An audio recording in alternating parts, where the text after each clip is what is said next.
Basic examination of adult बघायचे आपल्याला. तर पहिल्यांदा बेसिक एक्झामिनेशन करताना एखादा अडल्ट पेशंट आहे तो समोरून येते, तेव्हा येत असताना पहिल्यांदा आपल्याला त्याचं गेट ऑब्झर्व करायचं आहे. गेट म्हणजे तो कसं चालत येते. चालत येत असताना मग जर तो वेगळ्या प्रकारे चालत येत असेल तर मग त्यानुसार त्याचं आपल्याला डायग्नोसिस करायचे. त्यानंतर आपल्याला त्याचे फेशियल एक्सप्रेशन बघायचे. फेशियल एक्सप्रेशनवर जर आपल्याला एन्झायटी दिसत असेल, एन्झायटी म्हणजे चिंता वगैरे दिसत असेल, तर तो व्यक्तीला एन्झायटी हे डायग्नोसिस करायचे. त्यानंतर दुसऱ्या स्टेपमध्ये आपल्याला त्याची टंग बघायची आहे. टंगवर त्याचे पॅलर बघायचे. जर त्याच्या टंगवर पॅलर दिसत असेल म्हणजे जीभ ही पांढऱ्या कलरची दिसत असेल तर त्या व्यक्तीमध्ये कोणते डिसीज असू शकतात. व्हिटॅमिन B12 डिफिशियन्सी असू शकते. दुसरं काय असू शकतं, ॲनिमिया असू शकतोय, आयर्न डिफिशियन्सी ॲनिमिया असू शकतोय. त्यानंतरनं सिव्हिअर बर्न झालेल्या पेशंटमध्ये पण दिसतंय. त्यानंतरनं हार्ट डिसिजेसमध्ये पण पॅलर दिसतंय. लंग डिसिजेसमध्ये पण पॅलर दिसतंय. एखाद्याला सिव्हिअर स्ट्रेस असेल त्या व्यक्तीमध्ये पण आपल्याला पॅलर दिसून येते. त्यानंतरनं जिभेमध्ये त्यानंतरनं आपल्याला बघायचे सायनोसिस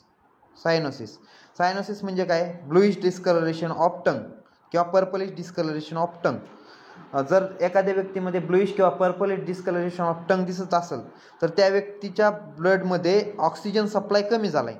मग ऑक्सिजन सप्लाय हा ब्लडमधला का कमी झाला आहे, तर मग हा कोणत्या डिसिजेसमध्ये होतोय. जर एखाद्या व्यक्तीमध्ये सायनोसिस दिसत असेल तर ते COPD दिसते, म्हणजे क्रोनिक ऑब्स्ट्रक्टिव्ह पल्मोनरी डिसिजेसमध्ये, न्यूमोनियामध्ये, अस्थमामध्ये, कंजनायटल हार्ट डिसिजेसमध्ये, त्याच्यानंतर हार्ट फेल्युअरमध्ये, करोनरी आर्टरी डिसिजेसमध्ये, इयरवे ऑब्स्ट्रक्शन होत असेल तर, ॲनिमिया असेल तर, या सगळ्या डिसिजेसमध्ये आपल्याला सायनोसिस दिसते. त्यानंतर आपल्याला काय बघायचं आहे, त्या व्यक्तीच्या तोंडामध्ये एखादा अल्सर आहे का, किंवा खूप दिवसापासून असलेला अल्सर आहे का, अपथेरस अल्सर. ते जर असेल तर त्या व्यक्तीला कॅन्सर वगैरे असू शकतोय, किंवा मग व्हिटॅमिनची डिफिशियन्सी असू शकते. त्यामुळं सुद्धा तोंडामध्ये अल्सर येतात. व्हिटॅमिन B12च्या डिफिशियन्सीमुळं सुद्धा अल्सर येतात. त्यानंतरनं तिसरी स्टेपमध्ये आपल्याला काय करायचे, जी आयलिड आहे म्हणजे जी पापणी आहे ती पापणी वरी खाली करून आपल्याला स्क्लेरा आणि इक्टेरस बघायचे. जर त्यामध्ये आपल्याला बायोटिक स्पॉट वगैरे दिसत असेल तर ते बायोटिक स्पॉट एखाद्या व्हिटॅमिनच्या डिफिशियन्सीमुळे येऊ शकतोय, किंवा वेगवेगळ्या कारणांनी तो बायोटिक स्पॉट येऊ शकतो. मग त्यासाठी आपल्याला त्याचं डायग्नोसिस करायचं आहे. त्यानंतरनं आपल्याला आयलिडमध्ये पॅलर वगैरे दिसते का, म्हणजे आयलिड ही निस्तेज वगैरे झालेली का ते पाहायचं आहे. जर झालेली असेल तर ॲनिमिया वगैरे असू शकतोय. त्यानंतरनं व्हिटॅमिन B12ची डिफिशियन्सी असू शकते. त्यानंतरनं सिव्हिअर बर्न असू शकतं आहे, लंग डिसीज असू शकतात, स्ट्रेस असू शकते त्या व्यक्तीला, त्यामुळं पॅलर वगैरे दिसू शकते.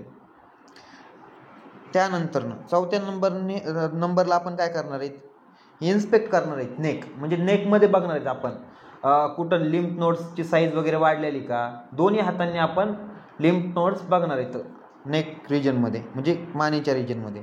मग ते बघितल्याच्या नंतरनं जर लिम्फ नोडची साईज वाढलेली असेल तर मग लिम्फ नोडची साईज का वाढते, जर एखाद्या व्यक्तीला इन्फेक्शन झालेलं असेल तर त्या व्यक्तीच्या नेक रिजनमधल्या किंवा ग्रॉईनमधल्या लिम्फ नोडची साईज वाढते.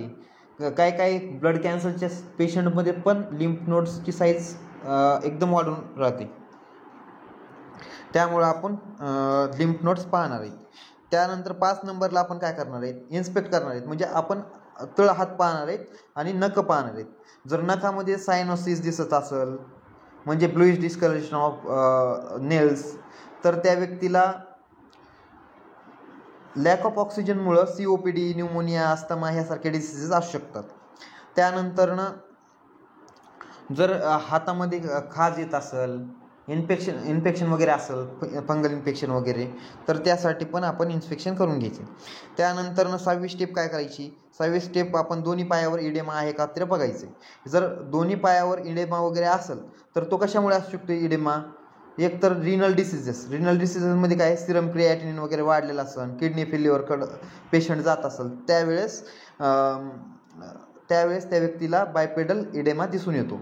जर त्यानंतर डेंग्यूच्या पेशंटमध्ये काही पेशंटमध्ये म्हणजे रिटेन्शन ऑफ फ्लुईड होते बॉडीमध्ये, तेव्हा ते फ्लुईड बॉडीच्या पार्टमध्ये साठायला लागते, त्याला म्हणतात त्यामुळे इडेमा दिसतोय. त्यासाठी आपल्याला त्या व्यक्तीला ट्रीटमेंट म्हणून लॅसिक्स वगैरे द्यावं लागते. त्यानंतरनं 7व्या स्टेपमध्ये आपण त्या व्यक्तीला सेमीफ्लेक्स पोझिशन म्हणजे सेमीफ्लेक्स लेग्स करायला लावायचे आणि सुपाईन पोझिशनमध्ये झोपायला सांगायचे. सुपाईन पोझिशनमध्ये झोपल्याच्या नंतरनं आपण त्याचे जे आपल्या स्टमकचे 9 क्वाड्रंट्स आहेत, जसं की इपिगॅस्ट्रिक, गॅस्ट्रिक, त्यानंतर hypogastric, right hypochondrium, left hypochondrium, left lumbar, right lumbar, right iliac, left iliac, ह्यांचं सगळ्यांचं इन्स्पेक्शन करून बघायचं. ज्या रिजनमध्ये पेन असेल त्या रिजननुसार त्याला डिसीज असू शकतो. त्यानंतरनं आपल्याला 8व्या स्टेपमध्ये ऑस्कल्ट करायचं पेशंटला. मग ऑस्कल्टेशन कुठं करणार आपण?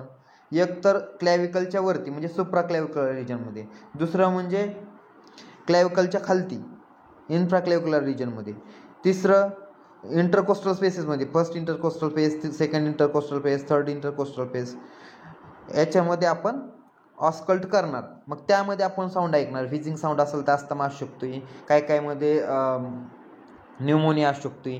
त्यानंतरनं आपण करणार ॲक्झिलरी रिजनमध्ये इन्स्पेक्शन म्हणजे मिडल लोब म्हणजे ॲक्झिलरी रिजनमध्ये. ॲक्झिलरी रिजनमध्ये आपण ऑस्कल्ट केल्यावर स्टेथोस्कोपने तिथं आपल्याला वेगवेगळे साऊंड ऐकायला येतील. जर नॉर्मल असतील तर काही विषय नाही, आणि जर त्या व्यक्तीला व्हिजिंग वगैरे साऊंड दिसून येत असेल तर अस्थमा वगैरे काही असू शकतो किंवा COPD वगैरे असू शकते. त्यानंतरनं आपल्याला पाहायचं आहे बॅक रिजनमध्ये म्हणजे लोअर लोब ऑफ लंगमध्ये बघायचे. मग लोअर लोब ऑफ लंगमध्ये आपण ऑस्कल्ट करून बघायचं, मग त्यामध्ये साऊंड बघायचे.